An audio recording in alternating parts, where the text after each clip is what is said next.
d'entretien des patriotes, bonjour à tous, heureux de vous retrouver. Démission et panique à l'Union européenne et à l'Élysée. Ils tentent le tout pour le tout avant de traiter cette information et beaucoup d'autres. Vous connaissez la coutume sur cette chaîne, je commence toujours mon entretien par remercier ceux qui m'ont permis justement de le produire, car ils m'ont financé à l'aider, merci rémunérateur.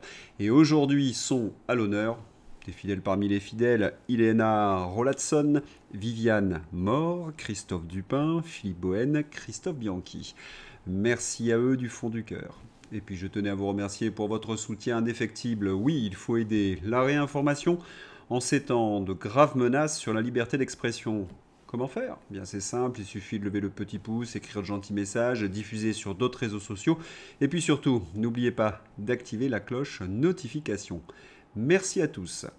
Réaction suite à mon entretien d'hier sur la démission présumée du Poudré. Vous êtes nombreux à m'écrire « Il ne démissionnera pas, il est indéboulonnable ». Oh, je ne suis pas Madame Irma, je ne peux affirmer qu'il va démissionner. Je dis juste cette chose, j'ai une source bien introduite à l'Élysée et qui a parlé à d'autres, et qui m'a confié qu'Emmanuel Macron est poussé à la démission par tous les réseaux qui l'ont élu. Les cercles financiers, les cercles européistes, les cercles politiques.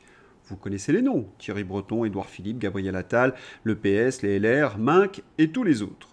À Bruxelles, Macron est perçu comme un boulet, un canard boiteux, et il est très dangereux pour la stabilité de l'euro. Et avec 12% dans les sondages, il a perdu toute assise populaire. Selon ma source, il y aurait un scénario, ces gens voudraient imposer la démission à Emmanuel Macron au nom de l'intérêt national, et il pourrait se représenter en 2032. Macron, auparavant, devrait faire voter le budget. Ces politiques ne veulent pas de dissolution de l'Assemblée nationale parce que les LR et les socialistes seraient laminés. Ils veulent une élection présidentielle pour ensuite bénéficier de sa dynamique pour gagner les législatives. Et vous savez, cette démission risque d'être longue à attendre. Elle est très longue, cette lettre de démission. Et c'est là où vous avez peut-être raison, Macron est peut-être en train de berner tout ce beau monde. Une trahison de plus, mais une chose est certaine.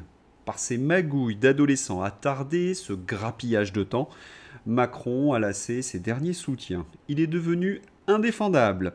Le jour où tout a basculé, c'est le cornu et la suspension de la réforme des retraites. Le cornu suspend la réforme des retraites, mais de l'autre côté, il dit cette chose. Troisième chose, j'ai dit que moi-même, je n'étais pas favorable à la suspension. Mais je suis favorable au débat.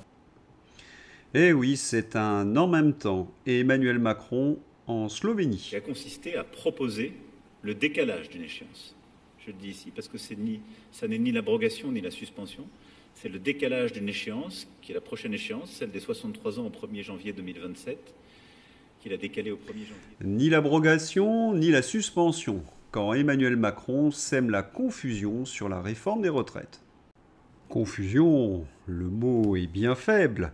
Les propos du Poudré vont coûter des milliards d'euros aux Français, non pas sur le coût présumé de la suspension de la réforme des retraites, mais sur la crédibilité de la politique financière française. Oui, la France doit tenir ses engagements devant les marchés financiers.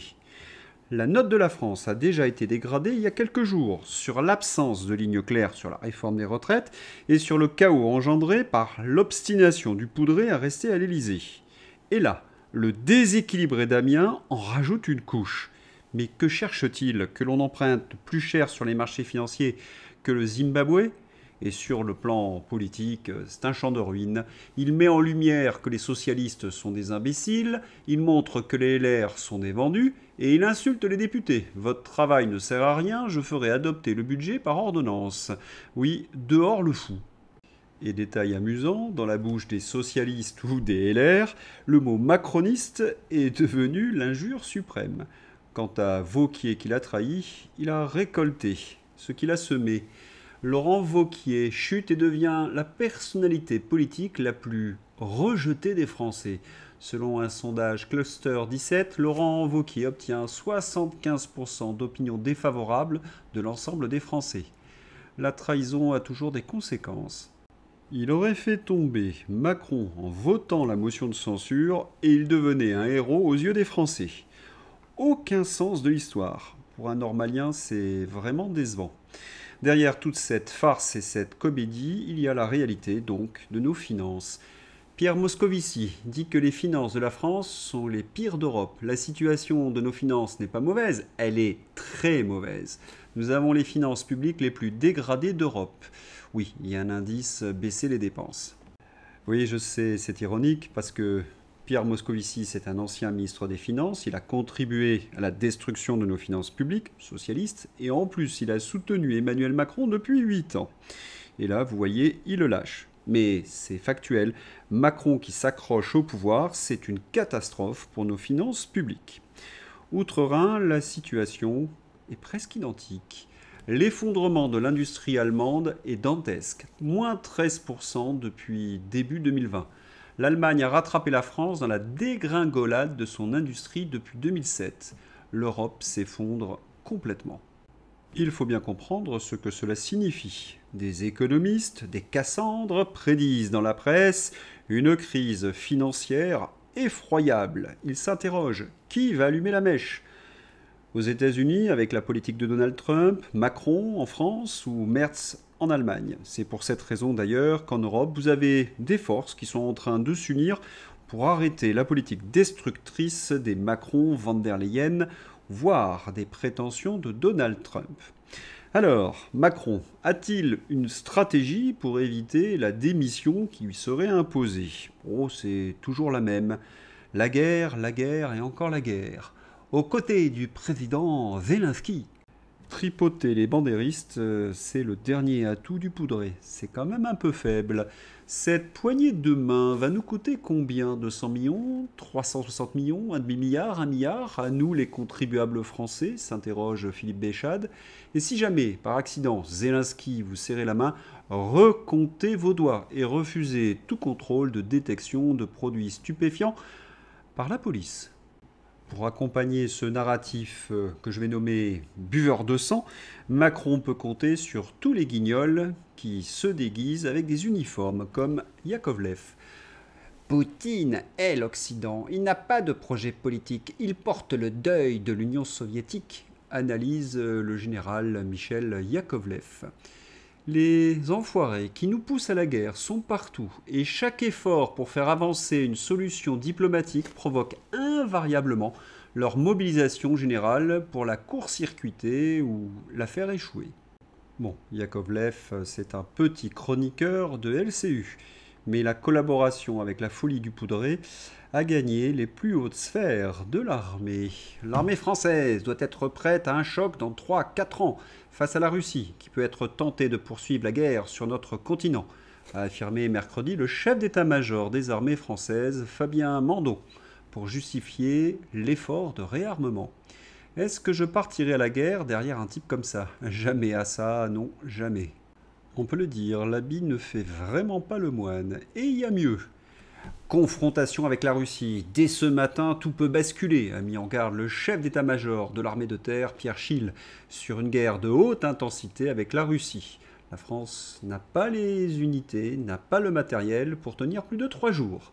C'était bien la peine de mettre la tenue camouflage, vraiment. Certains m'ont fait remarquer, lors de mes derniers entretiens, que ces militaires sont obligés d'obéir au président. Ceci explique peut-être cela. Eh bien, non. Un militaire ne doit pas faire de politique, et encore moins servir la propagande grotesque du poudré, et de mentir ainsi aux Français. L'honneur, ils connaissent. Et puis, on parle quand même de la Russie, une puissance nucléaire. Que veulent-ils ? Ils veulent faire la guerre à une puissance nucléaire ? Tout raser, tout détruire ? Je leur conseille un séjour d'urgence dans un hôpital psychiatrique. Tiens, puisque je parle d'hôpital psychiatrique, Jean Quatremerde. La guerre, qui aurait dû mobiliser la jeunesse, ce n'est pas celle de Gaza, dont les enjeux de sécurité sont nuls pour l'Europe. C'est celle qui ravage l'Ukraine, car elle risque d'être mobilisée sur le front de l'Est d'ici 2030. En effet, la guerre avec la Russie est désormais considérée comme quasi certaine.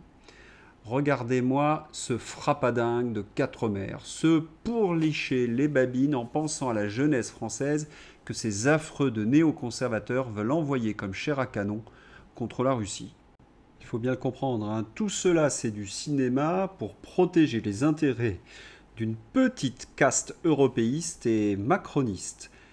Les Russes ridiculisent le dernier narratif du poudré. L'ambassade de Russie juge nécessaire de rassurer les citoyens français. La Russie n'a jamais eu et n'a toujours pas l'intention d'attaquer la France ou quelque autre pays de l'Union européenne, ni aujourd'hui, ni dans 3 ou 4 ans, ni à l'avenir. Quand l'ambassade de Russie en France ridiculise l'état-major français euro-macronisé. La gesticulation de nos bellicistes de plateau genre LCU est déjà pitoyable, mais que des hauts gradés français s'y prêtent, là, c'est franchement honteux. Mais pourquoi, me direz-vous? Bon, on a déjà vu, pour Macron, c'est peut-être sa dernière chance. Mais derrière cette guerre, il y a de gros intérêts, des sous-sous, pots de vin, enquête, arrestation. C'est quoi cette affaire de corruption au sein de l'OTAN? C'est une enquête d'ampleur sur une organisation opaque. Des médias belges et français ont révélé mardi 21 octobre plusieurs affaires de corruption au sein de l'organisation du traité de l'Atlantique Nord, pour des montants de plusieurs millions d'euros sur des contrats d'armement. L'enquête des journalistes de La Lettre. Saperlipopette. Qui l'eût cru? Dans la signature des contrats d'armement, il y aurait des dessous de table. Bon, vous le savez, hein, vous avez peut-être suivi de nombreuses affaires. Pasqua, Mitterrand, etc. Dans la signature des contrats d'armement, c'est là que vous trouvez le plus haut niveau de dessous de table. Et derrière les sous-sous, la théorie du complot. De cette confrontation avec la Russie naîtra un État européen. Sciences Po Paris, ESCAN. Ces gens sont de grands malades. Ils nous traitent de complotistes quand on dit que les européistes et eurocrates sous perfusion du Parti démocrate US n'attendent qu'une chose, une confrontation avec la Russie pour mettre en place un État totalitaire européen. Résultat, leur clergé universitaire la théorise littéralement et s'en exalte dans la presse. Les dettes, la guerre comme moment hamiltonien pour l'Europe fédérale. De vrais Barjot. Tiens, Barjot, cuit, Nathalie Loiseau. L'Europe de la défense plébiscitée par les Français. Ah bon? Et les Européens avancent grâce au programme européen pour l'industrie de la défense. Les Européens vont pouvoir acheter, produire et stocker des équipements militaires en commun pour mieux nous protéger et continuer de soutenir l'Ukraine. Avec la préférence européenne que nous avons défendue, ces financements iront principalement aux entreprises européennes. Et si nous avons remporté cette victoire, c'est parce que la gauche, le centre et la droite ont su travailler ensemble pour l'intérêt général, au-delà de leurs différences. C'est un tweet magique, il faudrait le diffuser partout. Les Français seraient enthousiasmés de fournir un effort, de s'appauvrir pour faire la guerre à la Russie, une puissance nucléaire. Mais c'est quel niveau de folie et de mensonge? Et puis, ces contrats d'armement qui unissent la gauche et la droite, est-ce que c'est pas plutôt les sous-sous dans la popoche? Contrat d'armement européen? Mais les USA se sont taillés la part du lion, ils sont en train de nous faire acheter leur matériel pour qu'on les fournisse à l'Ukraine. Rappelons-nous l'épisode des F-35 contre nos Rafales. Bref, comme d'habitude, elle est non seulement cinglée et dangereuse, mais elle raconte n'importe quoi. Mais qu'est-ce qui peut bien unir la gauche et la droite sur les contrats d'armement? Ah, Nathalie Loiseau, ancienne ministre macroniste et eurodéputée Renew Europe, représente le maillon central d'un agenda globaliste, notamment via ses liens étroits avec George Soros. Vous vous rappelez, elle est membre du Conseil européen pour les relations internationales, le CFR, un think tank dirigé par George Soros. D'ailleurs, qu'elle soit alliée avec Glu-Glu, le socialiste, ce n'est pas étonnant, c'est également un atlantiste. Les européistes vont faire plier Vladimir Poutine. Ça y est, c'est fait. Après avoir gelé russe, l'Union européenne dit oui auprès de 140 milliards pour l'Ukraine. Nouvelle folie de Pussula et des dirigeants européens. En voulant saisir illégalement, comme des voleurs, au regard du droit international, les avoirs russes, se rendent-ils compte de la perte de crédibilité totale de l'Union européenne pour les investisseurs qui auront placé leurs capitaux sur d'autres continents, des rétorsions contre les investissements français en Russie, du coût exorbitant pour le contribuable français qui, au terme du processus, si l'Union européenne est condamnée, paiera 18% des 140 milliards d'euros saisis. Je rappelle, je l'ai dit dans mes 2 derniers entretiens, preuve à l'appui, que l'Union européenne n'a plus d'argent pour financer la guerre en Ukraine. Et quelle est la solution envisagée? Voler l'argent russe. Il y a de quoi provoquer une panique mondiale sur les marchés financiers. Et oui, c'est un signe. Les Européens sont ruinés, alors ils volent. Est-ce qu'on a affaire à des maboules? Oh, pas entièrement. Le plan de l'Europe pour utiliser les avoirs russes gelés pour l'Ukraine patine. La Belgique bloque un dispositif très sophistiqué de la Commission pour mobiliser les actifs russes gelés dans son pays sans les confisquer afin d'octroyer un prêt de réparation de 140 milliards d'euros à l'Ukraine. La décision est reportée à décembre. Encore une fois, cela fait plouf. Il y a des sanctions sur le pétrole russe. C'est annoncé fièrement par Le Poudré. Sur la question ukrainienne, je pense que c'est un tournant, ce qui vient de se passer. Les États-Unis ont décidé des sanctions massives sur les deux principaux acteurs de l'exportation du pétrole russe. Un tournant qui risque de provoquer une hausse du prix du pétrole et donc bénéficier aux producteurs, dont la Russie. Petite réflexion rapide qui montre que les effets de cette mesure risquent d'être paradoxaux pour la Russie et les pays européens.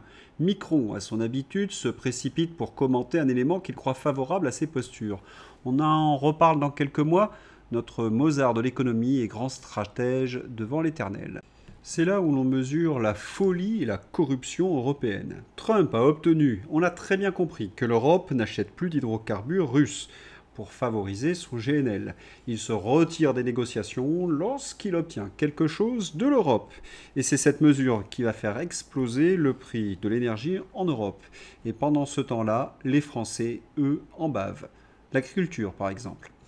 Bon les amis, on s'est fait sortir par les CRS. Là, je suis avec quelques copains de chez moi.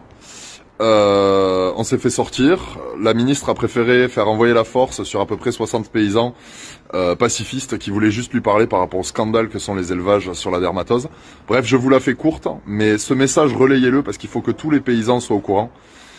S'il y a des cas de dermatose où on veut abattre un élevage, et si le paysan veut résister, parce que bien chacun est maître chez lui, mais s'il y a un paysan qui veut résister quand on lui ordonne l'abattage, s'il contacte n'importe quelle coordination rurale du Sud-Ouest, on arrivera chez lui par centaines. Et on est prêt à en découdre. Autant dans les actions, on est respectueux là avec les flics qui nous ont certes portés dehors, mais sans eux, il n'y a pas de société et on a des rapports très cordiaux avec eux, on les respecte. Autant même à eux, on leur a dit, s'ils viennent tuer les vaches dans une ferme d'un pays qui veut pas qu'on lui abatte ses vaches, je vous garantis que ça va très mal finir et qu'on viendra extrêmement déterminé. On viendra pas jouer. On ne discutera pas, et s'il faut être violent, on sera violent. C'est inacceptable, on tue des vaches pour absolument aucune raison. Voilà, je vous la fais courte, mais la maladie, elle tue moins de 5% des vaches contaminées. Elle n'est pas transmissible à l'homme, la viande est comestible, il n'y a aucune raison de tuer ces vaches. On en a tué plus de 2000 en France, ça n'a aucun sens. Et encore, on est sur une saison où il y a un peu moins d'insectes, mais à mon avis, la maladie va rester. Et on risque d'avoir des années très compliquées. L'État ne débloque pas de vaccins pour les éleveurs qui veulent vacciner. Voilà, ils abattent les cheptels, c'est une aberration totale. Donc on ne laissera pas faire, que les pays à qui ça arrive sachent qu'ils ne sont pas tout seuls et qu'on viendra se battre pour eux. Ils auront une armée qui prendra des coups pour eux s'il faut. Voilà. Adichat. On est prêt à en découdre. L'agriculteur Pierre-Guillaume Mercadal et la coordination rurale du Sud avertissent l'État face au massacre des petites exploitations qui est en cours. S'il continue, ça va très mal se finir. Ce qui est vrai pour l'agriculture est vrai également pour l'industrie. Le directeur de la stratégie d'Airbus a été récemment auditionné au Sénat. Ce qu'il dit rejoint ceux qui sont précédemment passés à sa place concernant la désindustrialisation. La France tabasse les entreprises d'impôts et de charges, la France surréglemente tout. La vidéo est dans ma description. Et c'est aussi vrai pour l'artisan boulanger que l'industrie automobile. Comme je vous l'avais annoncé, les amendements, une vaste comédie. Les députés ont largement rejeté la partie recettes du budget 2026. Ils doivent désormais repartir de zéro sur le texte et tous les amendements adoptés sont abandonnés. L'examen dans l'Assemblée commencera vendredi. C'est terrible, hein. Nos députés font les guignols et pendant ce temps-là, la France qui travaille n'en peut plus. Qui est record, on a des taux de prélèvement qui sont monstrueux, on a une croissance molle depuis 20 ans, on a les forces vives du pays qui partent, les forces vives qui sont encore en France, qui en fait veulent arrêter de travailler parce qu'elles en ont marre que l'argent soit gaspillé, et en fait on se dit normalement on devrait changer de logiciel. On en a assez de cet esclavage d'État. Taxes, taxes, impôts, impôts énormes. La France en crève. Une image complètement absurde résume la situation. Donc les ostréoculteurs ont l'obligation d'installer des toilettes, des WC là-dessus. Et qui a ordonné ce genre de choses? Eh bien, les européistes. Incroyable, l'Union européenne annonce qu'elle va financer un nouveau bâtiment pour le siège du Conseil européen. Le coût 1,1 milliard d'euros, soit plus de 200 millions payés par la France. Est-ce honnêtement l'urgence? Et pourquoi un prix aussi délirant? Corruption derrière ce nouveau marché public géant? Et on va demander aux Français de se serrer la ceinture, on va taxer les tickets resto, etc. Sortons de cette Union européenne, arrêtons tout ça. Frexit. Il n'y a pas d'autre solution que de résister à cette folie, un peu comme Mercadal ou les Hongrois qui ont défilé pour la paix. Une marche pour la paix anti-guerre a lieu à Budapest avec la participation de dizaines de milliers de personnes. Le jour de la marche pour la paix de Budapest est arrivé. Aujourd'hui, nous adressons un message au monde entier. La Hongrie dit non à la guerre. Nous ne mourrons pas pour l'Ukraine. Nous n'enverrons pas nos enfants à la boucherie sur ordre de Bruxelles. Viktor Orban. Fière Hongrie. Jean-Paul Garot. Merci Madame la Présidente. Madame von der Leyen est-elle obsédée par la Hongrie? L'acharnement politique de Bruxelles contre Budapest n'est plus une dérive, c'est une stratégie assumée. Viktor Orban dirige un gouvernement légitimement élu. C'est le peuple hongrois qui a tranché, que cela vous plaise ou non. Et ce peuple est fier de son histoire, de son identité, de ses traditions, de sa souveraineté. Bref, tout ce que Bruxelles combat. Hier, on accusait la Hongrie de bafouer votre conception fumeuse de l'état de droit. Aujourd'hui, on parle d'espionnage. Et demain, jusqu'où ira ce délire de stigmatisation?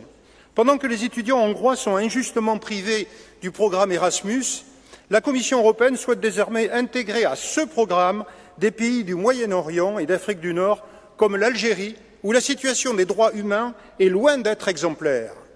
L'Union européenne punit un État membre, mais récompense des régimes autoritaires étrangers. Quel scandale et quelle hypocrisie! En octobre 2025, la Hongrie subit toujours une astreinte hallucinante de 1 million d'euros par jour, imposée par la Cour de justice de l'Union européenne pour avoir refusé l'accueil obligatoire de migrants. Tout cela s'ajoutant à une amende complémentaire de 200 millions d'euros. Voilà le prix de la souveraineté. Et ce n'est pas tout. Au nom du mécanisme de conditionnalité, la Commission retient près de 19 milliards d'euros de fonds européens, pourtant dus à la Hongrie, privant délibérément un État membre et son peuple de ses droits. Un véritable chantage, un scandale politique. La Hongrie qui résiste est le bouc émissaire de la Commission. La Hongrie ne pliera pas, tous les patriotes européens non plus. Je vous remercie. Oui, cessons cet acharnement contre la Hongrie. Et pour finir cette page internationale, la vidéo de veille stratégique, une des cartes qui montre que Pokrovsk est en train de tomber. Évidemment, la vidéo complète est dans ma description. Ne ratez donc pas la dernière vidéo de Sylvain Ferreira. Vous comprendrez mieux pourquoi tous ces européistes s'agitent. C'est pour masquer les défaites. Allez, c'est l'heure d'ouvrir la page Fantaisie. France Télévisions accablée par un rapport mettant en lumière une organisation autoritaire, un climat de travail brutal ou encore des discriminations visant des anciens journalistes de France 3. On est vraiment très étonné de ces méthodes autoritaires. Déjà chez Orange, elle était chargée de virer le personnel. Ah, France Télévisions, ton univers impitoyable. Jean-Baptiste Marteau, Joker de Léa Salamé aux 20h. Quand ton Joker réalise un demi-million d'audience de plus que toi, c'est qu'il faut commencer à se poser les bonnes questions. C'est vraiment drôle. On met un débutant à la place de Léa Salamé et hop, 500 000 spectateurs de plus. Paraît-il que la Salamé est en dépression. Carla Bruni, votre mari est en prison avec des racailles qui l'empêchent de dormir et qui lui parlent de Kadhafi toute la nuit. Est-ce que vous avez les boules ou bien est-ce que ça va? Encore un grand moment. Flash, une étude révèle que Pascal Praud a plus pompé Nicolas Sarkozy en 4 jours que Carla Bruni en 20 ans. Marine Tondelier, la grosse mytho. Je suis une femme, jeune escrologiste. Je viens du bassin minier du Pas-de-Calais, alors je devrais sans doute me battre 2 fois plus que d'autres. J'y suis prête.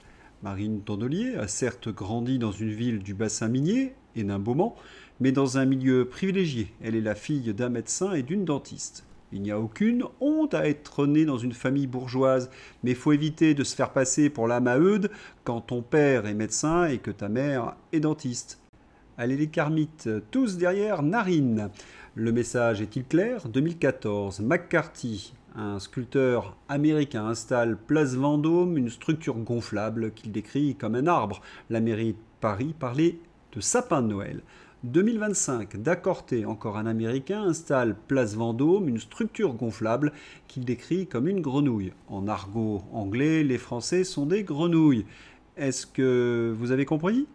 Mathieu Slam aurait mieux fait de se taire. Nouvelle panique morale lancée par des réacs dont la vision de l'État est bêtement esthétisante et passéiste. Bravo à la mairie de Paris pour cette initiative originale. Il faudrait qu'il revoie ses classiques, Mathieu Slama, parce que esthétique signifie justement relatif à l'art et à la beauté. Donc, pour Slama, l'art ne doit pas être de l'art. Passéiste, une vision passéiste de l'art, parce qu'il y aurait une vision contemporaine et passéiste. C'est très intéressant, ça, parce que l'art du passé est généralement dans les musées. C'est l'art du peuple, celui qui appartient à une nation, à sa culture et à sa mémoire. Quant à l'art contemporain, un record en France pour l'artiste, un monochrome d'Yves Klein vendu presque 18 millions d'euros aux enchères. Rappelle que la seule raison d'existence de l'art contemporain est que c'est la manière la plus efficace de blanchir de l'argent. Il faut également ajouter que l'art permet de baisser ses impôts, c'est le meilleur investissement pour les milliardaires. Slama défend donc les investissements, le blanchiment de tous les milliardaires. C'est un parfait gauchiste. Le tétard à lunettes de Saint-Germain-des-Prés, Monsieur Slam, adore la kermite en levrette de la place Vendôme. Non à l'esthétique, dit-il. Forcément, avec sa tête... Vous vous souvenez de ceux qui avaient honteusement perturbé l'hommage à Philippine? L'une de ces personnes a été investie par la France Insoumise pour les municipales à Vienne. Il faudra s'en souvenir. Et puisqu'on parle de la France Insoumise, il ne faudrait pas oublier l'autre côté. Pas un jour sans déshonneur pour ceux qui restent des républicains. Retailleau avait annoncé exclure les ministres. Ils sont seulement suspendus et seront réintégrés pour les municipales discrètement. Ce parti n'est plus qu'une annexe du macronisme. C'est bientôt Noël et vous avez peut-être besoin d'un ravi pour votre crèche. Interrogé par Darius pour savoir s'il n'était pas complètement déprimé au fond du trou, Retailleau a eu ce sourire. Il était sous Prozac. Je ne sais pas vous, mais un tel sourire, ça en dit long et ça fait peur.